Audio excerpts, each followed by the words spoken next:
Most men don't lose respect in public. They lose it in quiet moments no one comments on. A hesitation, a needless explanation, a tolerance of what should not be tolerated. You feel the shift but dismiss it. You call it small, yet status is not taken. It is leaked. This is not a flaw. It is a signal, and once seen, it cannot be unseen. Lesson 1. Most men lose respect without noticing because they misread where respect actually disappears. They watch for loud confrontations, public humiliation, open challenges. They imagine respect is stolen in dramatic moments. It is not. It leaks away in ordinary exchanges. A colleague interrupts and you let it pass. A friend makes a cutting remark and you smile instead of letting silence answer. A request is placed on your time and you accept though your body resists. None of these moments feel decisive, yet each one subtracts something, not from your reputation in the room, but from your position in the hierarchy of attention. People adjust their behavior according to what you allow. You teach them how to treat you through what you do not correct. You may believe you are choosing peace. You may tell yourself that ignoring small frictions is maturity. But there is a difference between controlled restraint and quiet surrender. Restraint is a choice. Surrender is a habit formed through avoidance. The outside observer does not know which one you are practicing. They only see the outcome. You did not hold the line, so the line moves. A fraction today, another tomorrow. Soon, the original boundary no longer exists. Respect is not built by demanding it. It is built by occupying your space without apology. The man who constantly adjusts himself to avoid tension signals that his center is flexible. Others test flexible structures. They lean on them. They push them. Not out of cruelty, but because humans measure stability instinctively. When you over-accommodate, you announce that your comfort ranks below theirs. That message does not require words. It is absorbed. Silence can be strength, but only when it is chosen. There is a silence that communicates certainty, and there is a silence that communicates fear of conflict. People feel the difference. One calms a room, the other invites noise. The cost is rarely immediate. No one declares that they respect you less. Instead, invitations change. Tone shifts. Requests become demands. Jokes sharpen. You find yourself explaining more, defending more, adjusting more. You wonder when it changed. It changed in moments you labeled insignificant. The anchor truth is simple. Respect is maintained by what you refuse to tolerate, not through aggression, not through dominance, through quiet, immovable standards. A man with standards does not argue for them. He lives them. When crossed, he does not explode. He corrects or withdraws. He does not stay where he is diminished. Most men lose respect because they stay. They stay in conversations that drain them. They stay in dynamics that undercut them. They stay in roles that no longer fit. And staying teaches everyone around them that this is acceptable. You feel this pattern if you pay attention. The slight tightening in your chest when you agree against your will. The brief hesitation before you speak but choose not to. The urge to explain yourself when no explanation is needed. These are signals, not flaws, not personality traits. Signals that your position is being negotiated without your consent. The negotiation happens whether you participate or not. Lesson 2. Most men lose respect without noticing because they speak when silence would hold more weight. They fill gaps. They rush to explain. They clarify before anyone asks. They defend positions that were never attacked. In doing so, they reveal a quiet insecurity, a need to be understood immediately, to be approved without delay, to be safe from misinterpretation. But respect is not granted to the man who pleads to be seen clearly. It is given to the man whose presence does not require translation. Watch any interaction where hierarchy is decided. The man who speaks last, speaks slower, or not at all until necessary, commands attention without effort. The man who rushes to fill space works for attention. This is not about dominance, it is about gravity.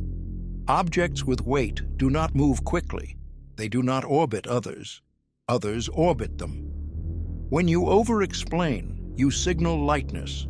You announce that your words need support, that your position needs reinforcement, that you are unsure if what you said can stand on its own.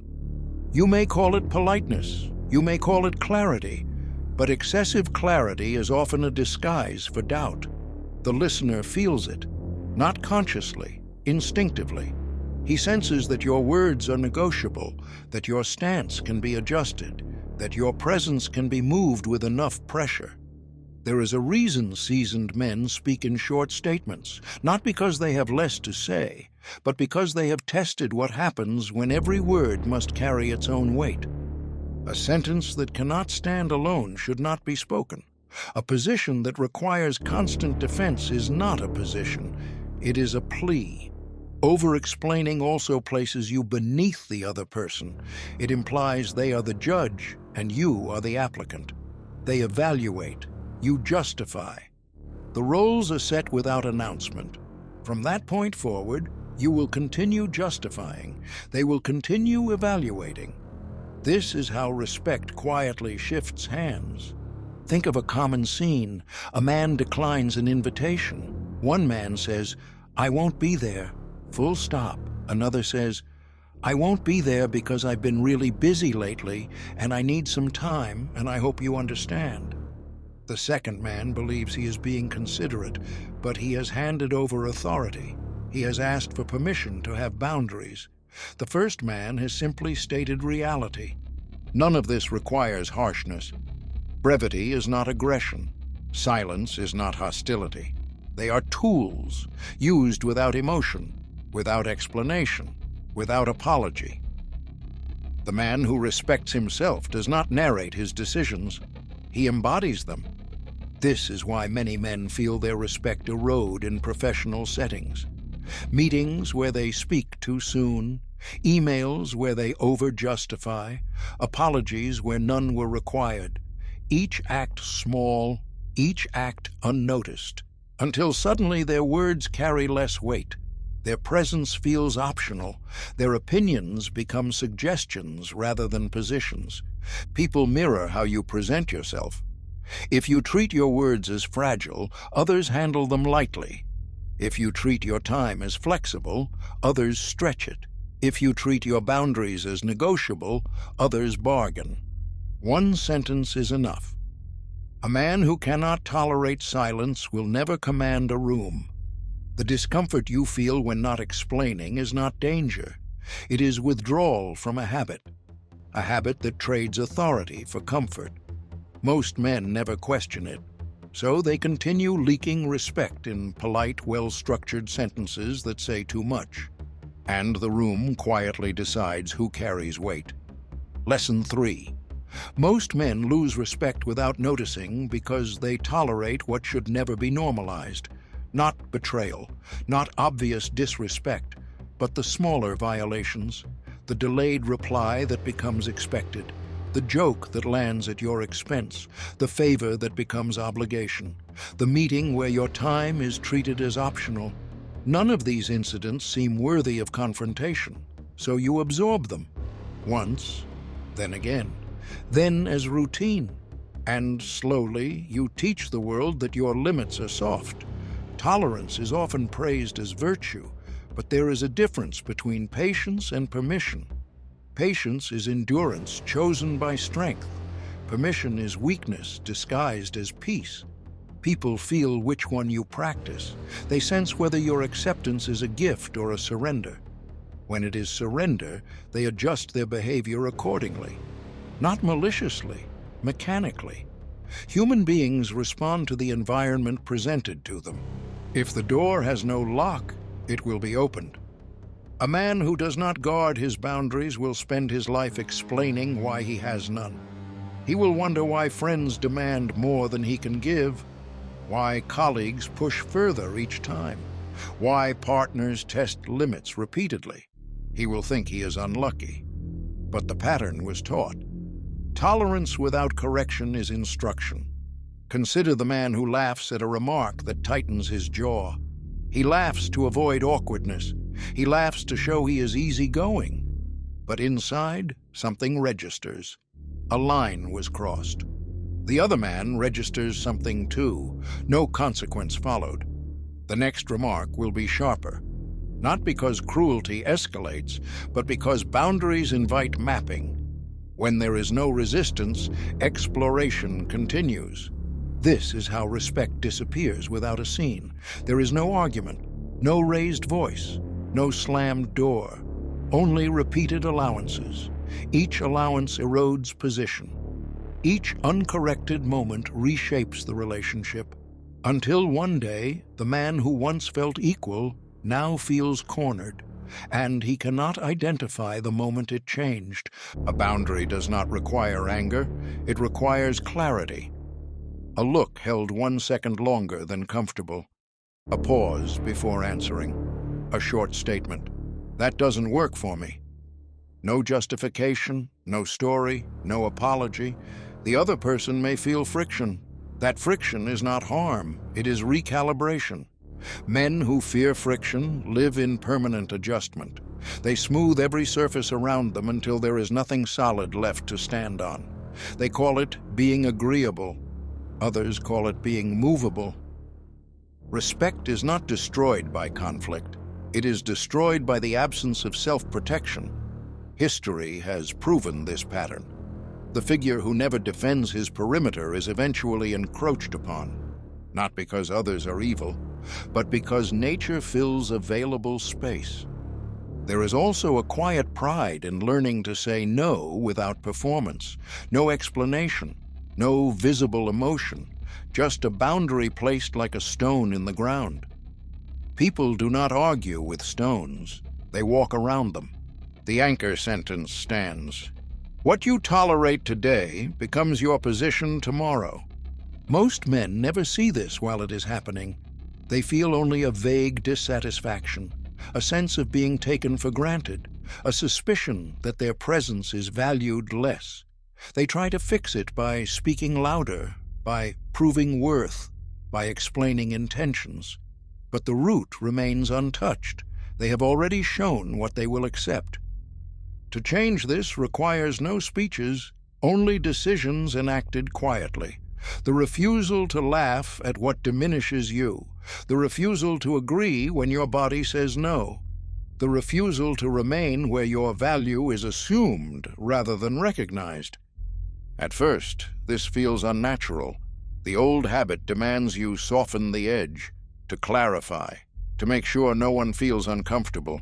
But discomfort is not injury, it is adjustment. And adjustment is how respect is restored. A man who begins to protect his boundaries does not need to demand respect.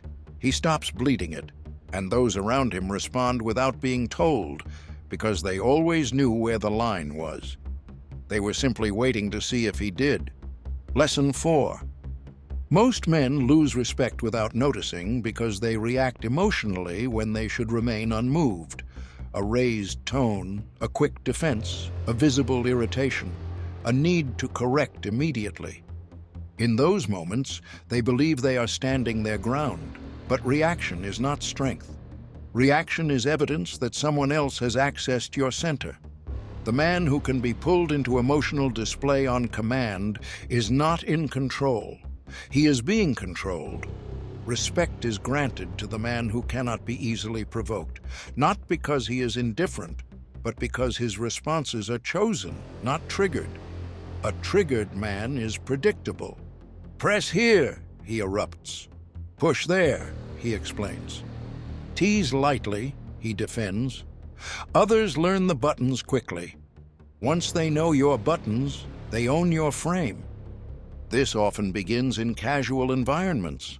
A comment in a group, a challenge disguised as humor, a disagreement expressed with a smirk. The untrained man jumps in immediately. He raises volume.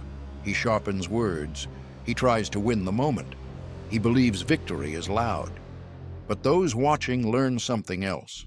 He is easy to pull off balance.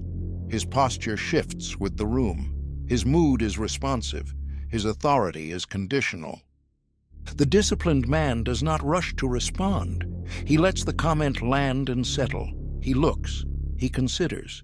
He speaks only if needed. And when he speaks, his tone is unchanged. No extra energy, no visible agitation. This signals something unmistakable. His center is internal, not given by the room, not taken by the room. Many men mistake emotional reaction for courage. They believe that showing fire proves strength, but fire that ignites easily can be used against you. It is simple to light, simple to predict, simple to manipulate. The world does not respect what it can steer. Imagine a negotiation. One man hears an offer he dislikes and immediately rejects it with visible irritation. The other side now knows where the line is and that they have emotional leverage. Another man hears the same offer, remains still, asks a slow question, or says nothing at all. The other side now doubts their footing. They feel the weight of uncertainty. They adjust, without force, without argument. Reaction hands the initiative away. Composure keeps it. This applies everywhere, in relationships, in work, in friendship, in public. The man who reacts quickly is always a step behind. He is answering a situation created by someone else. The man who remains steady decides which situations deserve response. He does not attend every invitation to emotional theater. The cost of reaction is subtle. At first, it feels powerful. You feel alive, assertive, engaged. But over time, people begin to test you for entertainment. They poke lightly to see the shift. They provoke gently to watch the spark. Your seriousness becomes a tool for their amusement. And slowly, your authority becomes conditional on your mood. A steady man is not cold. He is deliberate. He allows emotions to pass through without spilling them onto the floor. Others feel safe around him, but they also feel measured. They choose their words more carefully. They do not know how to move him, and what cannot be moved commands respect. One anchor sentence holds: a man who is easy to provoke is easy to place. Most men do not notice this erosion because it feels like engagement. They think they are participating. They think they are asserting. They think they are alive. But they are being steered. Their responses are anticipated. Their reactions rehearsed. Their presence loses gravity. The shift begins the moment a man decides he will not react on impulse. He will feel the heat and not display it. He will hear the slight and not chase it. He will witness tension and not dissolve it automatically. He will allow silence to carry the weight. At first, it feels like doing nothing, but it is not nothing. It is control reclaimed, and control quietly rearranges how others behave in your presence, without explanation, without warning, without announcement. And once again, respect returns not through force, but through stillness that cannot be pulled. Lesson 5. Most men lose respect without noticing because they try to be liked instead of being solid. They soften their edges. They laugh when they do not find something funny. They agree when they do not agree. They nod along to avoid being the friction in the room. They call it social intelligence, but beneath it lies a fear, the fear of standing alone in a moment. And every time they choose likability over solidity, they trade authority for acceptance. A man who needs to be liked cannot hold a firm position because his position must shift to match the emotional climate around him. He becomes agreeable, pleasant, easy, and forgettable.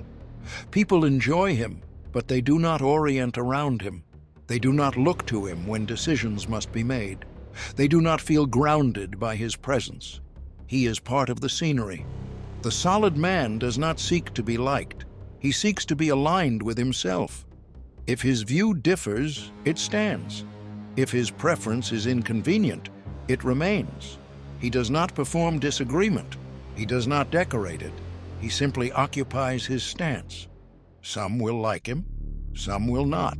He does not adjust to capture either group. This independence is felt immediately, not as arrogance, as weight.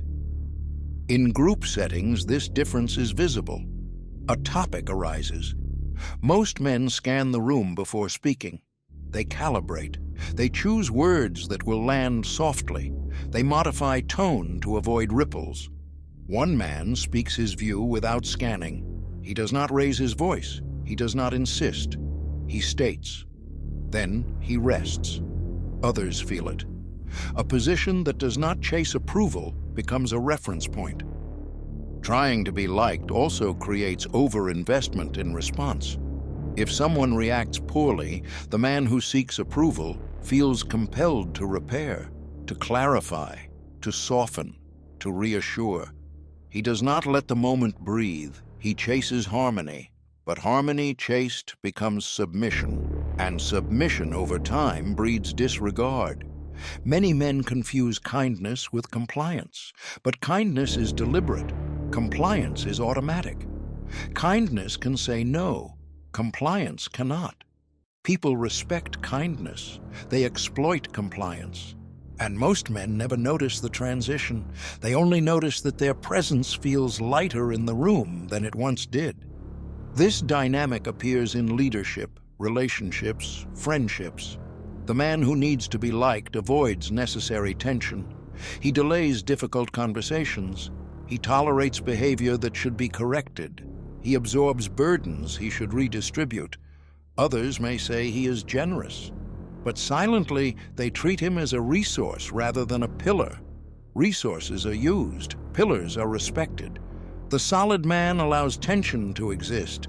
He does not fear being temporarily misunderstood. He does not rush to resolve every discomfort. He trusts that clarity earned over time is stronger than acceptance gained in the moment. There is a quiet test that happens in every group. When a man speaks, does the room adjust to him, or does he adjust to the room? The man who consistently adjusts disappears into the background. The man who allows the room to adjust becomes a fixture, not by force, by consistency. One anchor sentence remains: likable men are enjoyed, solid men are respected. Most men chase the easier path. Being liked gives immediate feedback, smiles, laughter, inclusion. Being solid gives delayed returns. It may bring friction, distance, even temporary exclusion. But over time, people return to what is stable. They seek the man who did not bend with every wind. The cost of chasing likability is rarely obvious at first. It shows later. When opinions are dismissed, when leadership passes elsewhere, when presence feels optional. The man wonders why he is overlooked. He does not see the years spent smoothing every edge that could have anchored him. The shift begins quietly. A moment where you say what you think without checking the room. A moment where you let someone disagree with you without repairing it. A moment where you choose alignment over acceptance. No announcement, no performance. Just a man standing where he stands and allowing the world to respond. Lesson 6. Most men lose respect without noticing because they are inconsistent, not in grand declarations, in small behaviors. One day they enforce a boundary. The next day they overlook the same breach. One day they speak firmly. The next they hesitate. One day they value their time. The next they give it away freely.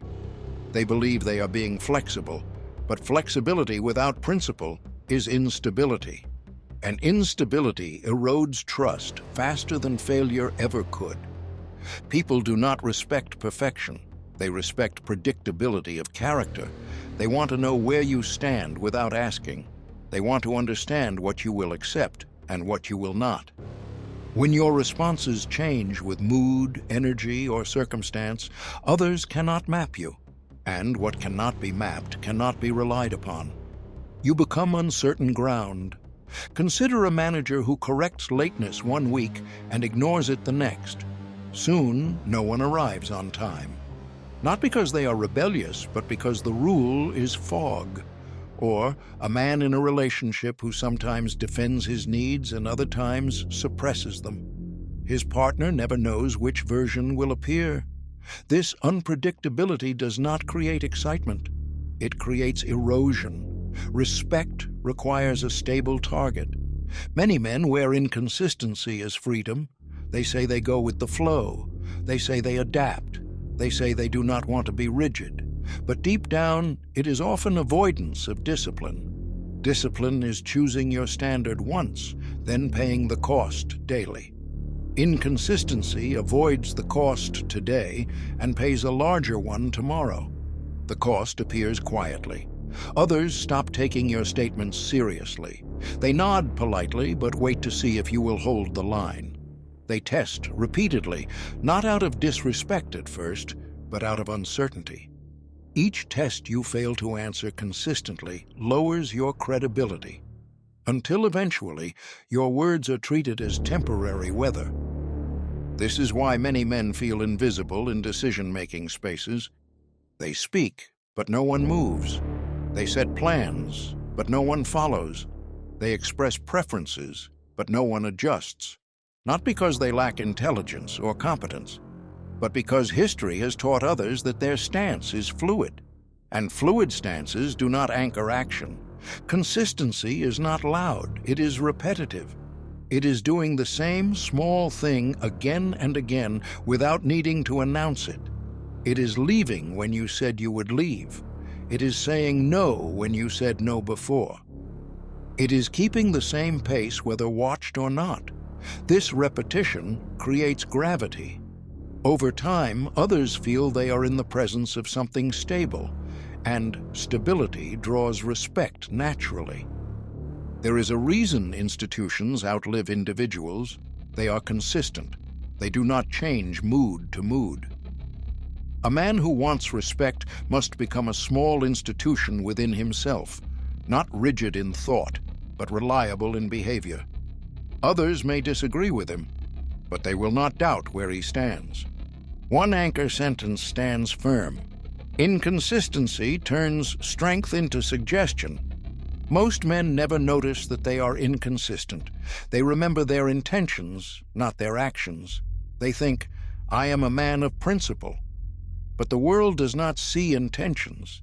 It sees patterns, and patterns reveal truth. A man corrects this not by dramatic reinvention, but by choosing one small standard and holding it without exception. Perhaps it is punctuality. Perhaps it is how he allows others to speak to him. Perhaps it is how he speaks about absent people. One standard, held daily, begins to reshape his presence. Others notice without comment.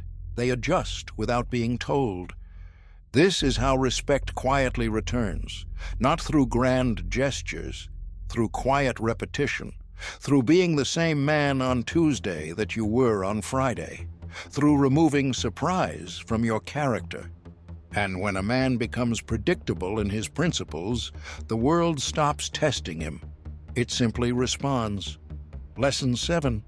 Most men lose respect without noticing because they fail to own their decisions. They speak in half statements. They cushion their choices. They blame circumstances. They say, I had to. I didn't really have a choice. That's just how it turned out. Each phrase seems harmless, but beneath it lies a refusal to stand fully behind one's actions.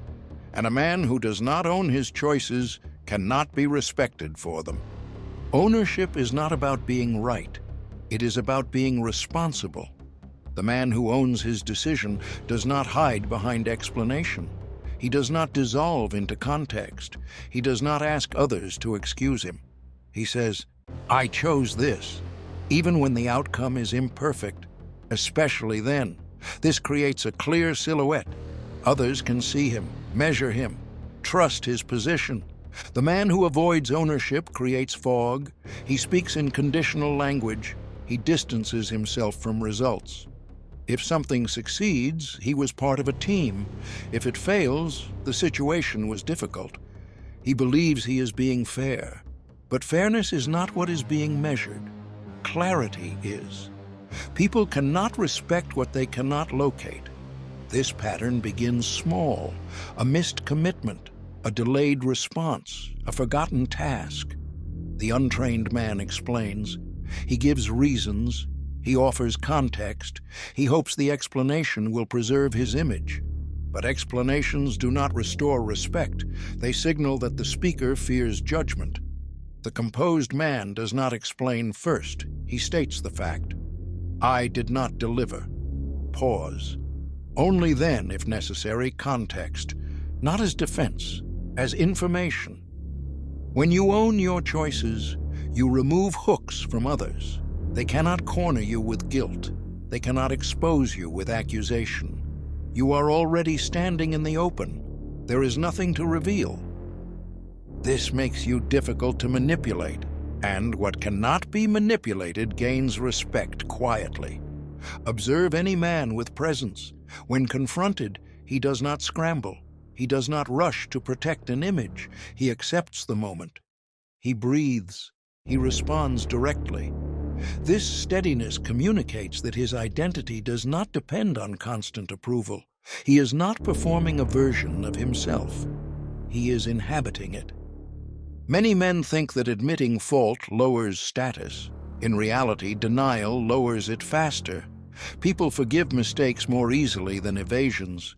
A man who says, "Yes, that was my call," ends tension immediately. A man who says, "Well, you have to understand," prolongs tension and signals insecurity. Respect does not grow in prolonged defense. It grows in concise ownership. This extends beyond mistakes. It applies to preferences, boundaries, and values. I don't want that. I won't attend. I disagree. Statements without apology. Not aggressive, not dismissive. Simply owned. When a man speaks this way, others may not like the content, but they recognize the structure. A spine. And spines command regard. One anchor sentence remains. A man who does not own his choices will be owned by others' opinions.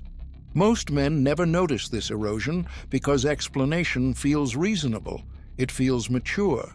It feels diplomatic. But diplomacy without inner authority is submission in formal clothing. Over time, others start anticipating your justifications. They expect you to soften. They expect you to concede. And they treat you accordingly. The shift begins when you decide to stand behind what you do. Not with bravado, not with insistence, with calm acceptance. When you remove unnecessary explanation. When you let your decisions sit in the air without decoration. When you accept disagreement without retreat. At first, this feels exposed because you are no longer hiding behind narrative. But exposure is not weakness when it is chosen. It is clarity, and clarity is rare. Rare enough that people instinctively respect it. The world listens differently to a man who stands in his decisions, not louder, not harsher, simply present, unmoved by the need to justify his existence. Lesson 8. Most men lose respect without noticing because they chase agreement instead of standing firm. They present their thoughts as proposals. They soften their opinions before anyone challenges them.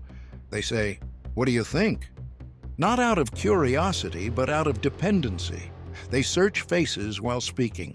They adjust mid-sentence. They retreat before pressure arrives. Agreement becomes their compass. But a man who needs consensus to stand has no ground of his own. Seeking agreement feels collaborative. It feels open-minded. But beneath it is hesitation, the fear of isolation, the fear of being the only one in the room holding a view. And that fear is visible, not in dramatic gestures, in tone, in pacing, in the way sentences dissolve at the end, waiting for permission to exist. Others sense this immediately. They recognize a man whose position can be shifted by a raised eyebrow, a man who will walk back a statement if silence lingers too long, a man who wants alignment more than truth. And they treat his words as suggestions, not statements. Contrast this with the man who speaks his view and lets it land. He does not demand agreement. He does not defend preemptively. He simply places the thought on the table and allows others to respond.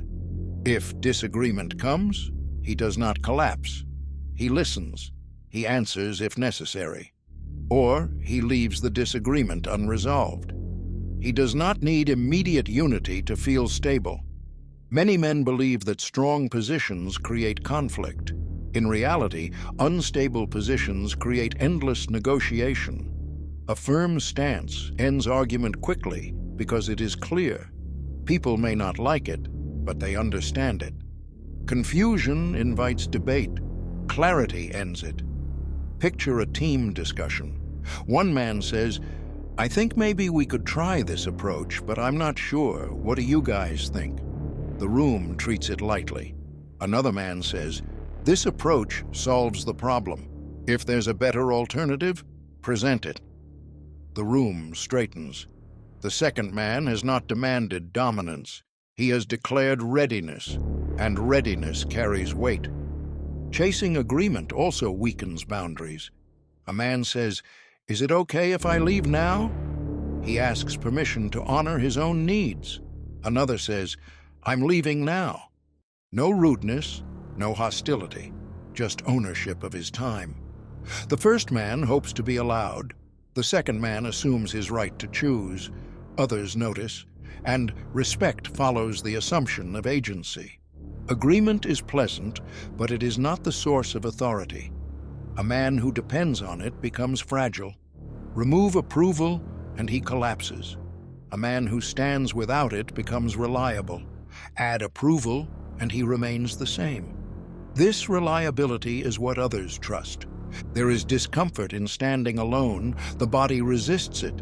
The mind offers justifications to soften edges. Most men obey that instinct. They blend, they merge, they disappear into group consensus, and later they wonder why their presence feels replaceable. History has already tested this pattern. Leaders who waited for agreement before acting were remembered as caretakers. Leaders who stood in conviction, even imperfectly, became reference points, not because they were always right, but because they were visible. One anchor sentence holds, "A position that requires agreement is not a position." The change begins when a man decides to speak without scanning the room, to state without trailing off, to let silence exist after his words without rushing to fill it, to allow others to disagree without rushing to align. These are small acts, quiet acts, invisible acts, but they shift how others experience you. At first, the silence feels heavy. The lack of immediate approval feels like danger. But it is not danger. It is the absence of a crutch. And without the crutch, the man stands on his own structure. Over time, people adjust. They stop expecting you to bend. They stop assuming your view is provisional. They begin to treat your words as landmarks, something to navigate by, even when they choose another route. And the man who no longer chases agreement discovers that respect arrives without being requested because he no longer negotiates his right to exist where he stands. Lesson 9. Most men lose respect without noticing because they allow their time to be treated as cheap. They answer immediately. They arrive instantly. They rearrange their day for every request. They stay in conversations that have expired. They believe responsiveness proves value. But availability without discretion signals low worth. Not in words, in structure. Time is the only resource that cannot be replaced. When you give it away without consideration, you announce that your presence is abundant and your absence inconsequential. Others take note. They begin to assume your availability. They stop preparing for your arrival. They stop appreciating your attention because you have taught them that it costs nothing. The man who is respected does not hoard his time. He protects it. He responds when appropriate, not instantly. He arrives when he said he would, not whenever summoned. He leaves when the purpose is complete, not when the room empties. His time has edges, and edges create value. Many men fear that if they are not constantly accessible, they will be forgotten. This fear drives compulsive responsiveness. The quick reply, the instant agreement, the inability to delay. But those who respect you do not require instant access. Those who exploit you depend on it. Observe any man with gravity. He does not rush through doors. He does not rush through conversations. He does not rush to answer every message, not out of arrogance, out of rhythm. His pace is his own, and others adjust to it. This adjustment is the visible sign of respect. When your time is unguarded, your priorities become shaped by others. Their urgency becomes your schedule. Their lack of planning becomes your disruption. Their convenience becomes your duty. And gradually, you become reactive to the world rather than directive in it. A reactive man cannot be respected because he does not steer. He follows currents set by others. This pattern is subtle. A friend calls, you answer even when occupied.